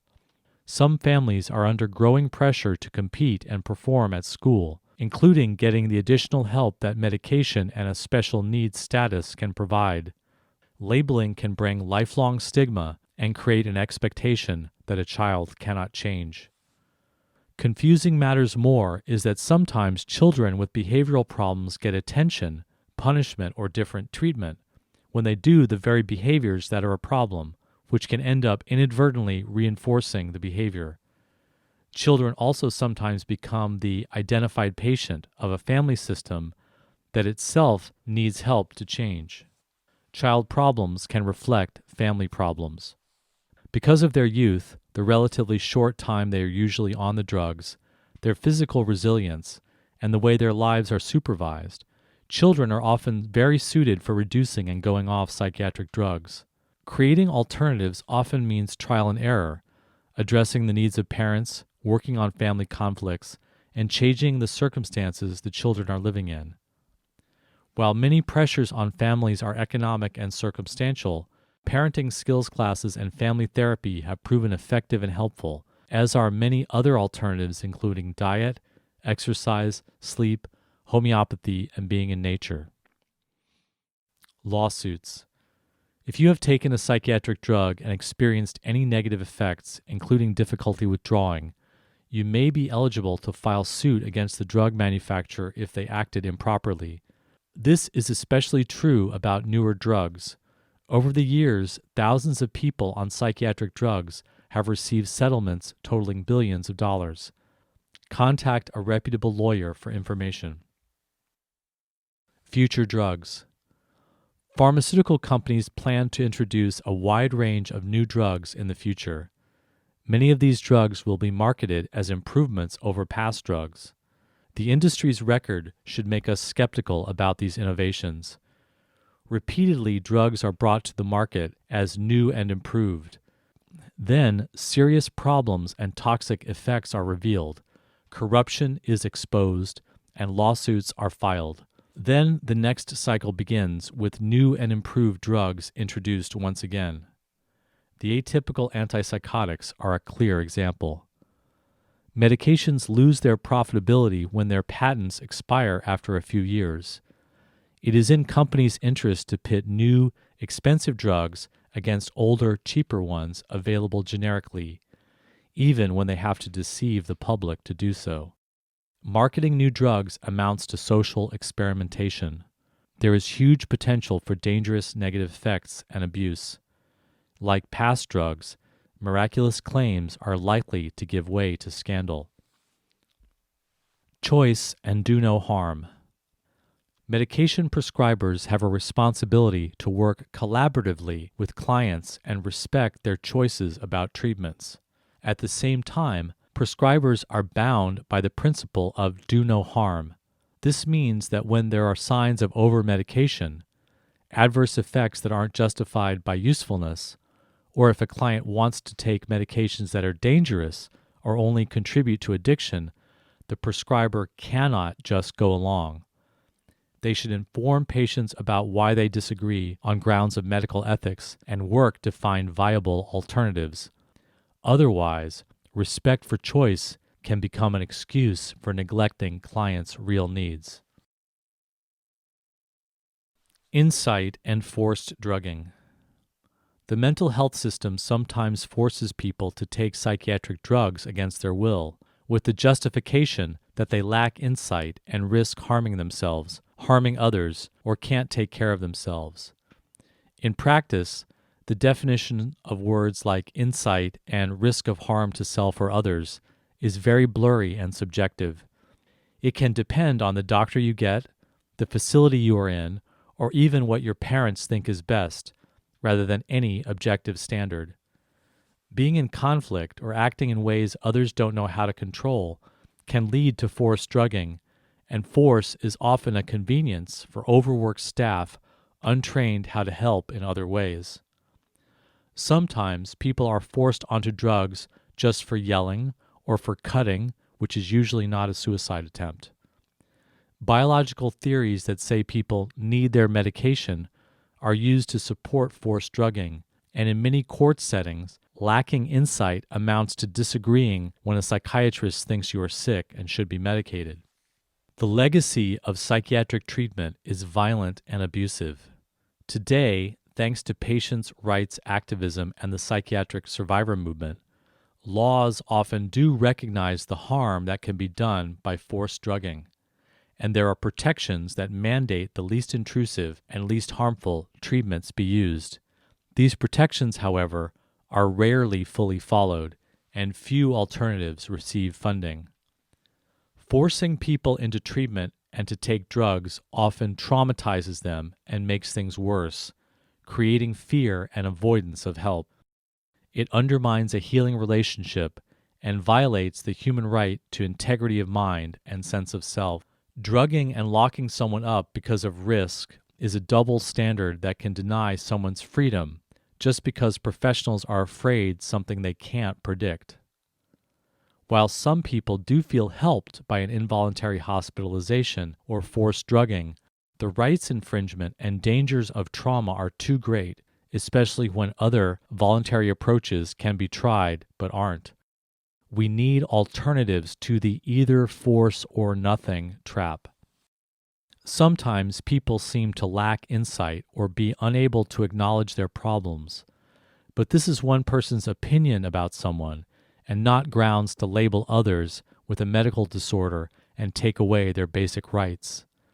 Trying and then learning from mistakes is how people grow. Even people who are in trouble and making bad choices need the same opportunity as everyone else to discover and learn. What someone else considers self-destructive may be the best way a person knows how to learn and cope, given other things they are struggling with. Forced treatment may be more damaging than someone's self-destructive behavior. Sometimes spiritual states of consciousness, nonconformist beliefs, conflicts with family members, or trauma are called lack of insight, but they deserve to be listened to, not made into illnesses. People do need help, but help should also do no harm, and should be based on what the person defines help to be, not what others define for them. From the outside, cutting, suicidal thoughts, or recreational drug use might seem like the most important issue, but the person themselves may decide they need help with housing, an abusive boyfriend, or access to health care. We need a mental health system based on voluntary services, compassion, and patience, not force, control, and paternalism. We also need communities taking more responsibility to care for each other. If people have a hard time communicating, they have a right to supportive helper advocates who can bridge the gap between madness and ordinary reality. When people need help, gentleness, flexibility, patience, and acceptance usually work best. Because forced drugging claims to act in the patient's best interest, advanced directives can help people define for themselves what they want and don't want. Advanced directives are like a living will for crisis, where you give instructions on what to do, who to contact, and treatment preferences, including leaving you alone, in case you are in crisis and having a hard time communicating. Advanced directives are not legally binding, which may change through movement advocacy, but do sometimes carry weight in how people are treated. Redefining normal. What is the definition of normal? New research supports the harm reduction principle that it's not always best to just get rid of everything considered a symptom. Madness shouldn't be indulged or romanticized, but consider this. Many people learn how to live with hearing voices. Suicidal feelings are more common than we realize and can be part of a need for change. And depression might be a part of the creative process. Sometimes paranoia is a message about abuse or reflects sensitivity to nonverbal communication. Self-injury is often a useful way to cope with overwhelming trauma. Believing the universe is talking to you is shared by many world religions. And manic states can be an escape from impossible circumstances to find deep spiritual truths. Even falling in love often feels like going crazy. These experiences are unusual and mysterious and can make it impossible to work or go to school. But rather than just suppressing them with powerful drugs, can they be included as part of humanity's mental diversity? Might they be worth exploring to discover their meaning and purpose? Could madness be like other human challenges in life, offering us opportunities to grow and transform who we are? Many cultures have better rates of recovery when they welcome people in extreme states rather than excluding them. All societies should find a place for anyone going through madness. To redefine normal, our communities need to talk more openly about emotional suffering and the limits of psychiatric treatments. Coming out with our mental difference could lead the way to social change. You've been listening to the audiobook of the Harm Reduction Guide to Coming Off Psychiatric Drugs, published by the Icarus Project and Freedom Center, written by Will Hall, and read by Will Hall. This audiobook is Creative Commons copyright, and you have advance permission to copy, share, link, spread, and distribute in any way as long as you don't alter it, you don't use it for commercial gain, and you attribute the source. For more information, you can contact www.willhall.net/comingoffmeds.